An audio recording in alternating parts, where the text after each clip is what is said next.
کراچی میں میرے ایک جاننے والے کے ہمسائے میں ایک فیملی تھی جس میں 2 بیٹیاں اور ایک ان کے والد تھے۔ والدہ پہلے ہی وفات پا گئی تھیں۔ بڑی بیٹی کی شادی کے بعد والد جلد از جلد چھوٹی بیٹی فاطمہ کا فرض بھی پورا کر دینا چاہتے تھے، لہٰذا اپنی بہن کے بیٹے سے جو کہ پاکستان سے باہر کمانے گیا ہوا تھا ان سے نکاح کر دیا اور رخصتی کچھ سال پر مؤخر کر دی، کیونکہ فاطمہ تب صرف 17 سال کی معصوم بچی تھی۔ اللہ کی حکمتیں اللہ ہی جانے، ابھی بچی کا نکاح کیا ہی تھا کہ کچھ دن بعد والد بھی ایک ایکسیڈنٹ میں چل بسے۔ والدہ کا پیار بھی نہ پا سکیں اور اب والد بھی گئے۔ لڑکی ہونے کے ساتھ بھولی اور معصوم بھی اتنی تھی کہ صرف ایک دوست تھی اس کی، وہ بھی اس کی کزن۔ لہٰذا کچھ ماہ اپنے گھر رہنے کے بعد اس کی بہن اور بہنوئی نے پھپھو سے رخصتی کی بات کی۔ لڑکے کو بلوایا گیا اور رخصتی کر دی گئی۔ بہت خوش تھی کہ پھپھو کے گھر جا رہی ہوں، کیونکہ بچپن سے پھپھو نے بہت پیار دیا تھا، لیکن بچی کیا جانتی تھی کہ رشتہ داروں کا پیار تب تک ہی زندہ رہتا ہے جب تک آپ کے والدین سلامت ہوں۔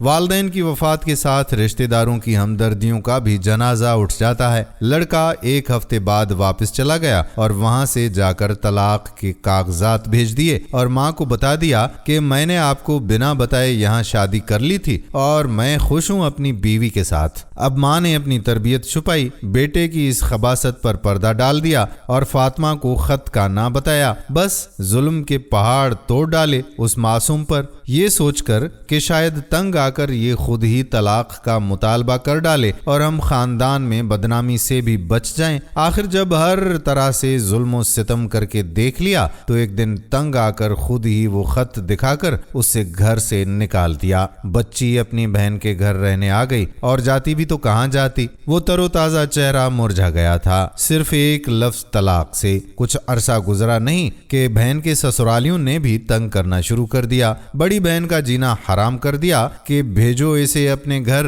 یا کہیں اور شادی کر دو اس کی، ہم پر بوجھ بنی بیٹھی ہے۔ فاطمہ کو بھی مختلف طریقوں سے ذہنی اذیت دینے لگے۔ اپنے دوسرے بیٹے سے اس کی شادی بھی نہیں کر سکتے تھے کیونکہ اس معصوم پر طلاق کا دھبا جو لگ گیا تھا، اور ہمارا معاشرہ عمریں اور کردار کب دیکھتا ہے، بس یہ دیکھتا ہے کہ لڑکی کنواری ہے یا نہیں۔ آخر تنگ آ کر ایک رات وہ معصوم بچی گھر سے بھاگ گئی۔ کہاں گئی کسی کو کچھ پتہ نہ چلا۔ 2 سال بعد بہنوئی کا کسی کام سے عیدی سینٹر جانا ہوا تو فاطمہ نظر آئی وہاں۔ ذہنی توازن بگڑا ہوا تھا اور اپنی عمر سے 20 سال بڑی لگ رہی تھی۔ خدا جانے 2 سال میں کہاں کہاں دھکے کھا کے عیدی پہنچی، یہ تو اللہ جانے۔ لیکن ایک معصوم شریف نیک کردار بچی کی ساری زندگی صرف اسی وجہ سے اجڑ گئی کہ ایک تو اس کے ماں باپ حیات نہ تھے، دوسرا اس کو طلاق ہو چکی تھی۔ یہ جو لوگ طلاق یافتہ کو اپنانے سے بھاگتے ہیں، اس کا یہی مطلب ہوا کہ وہ صرف عورت کے جسم سے شادی کرنا چاہتے ہیں، کردار سے نہیں۔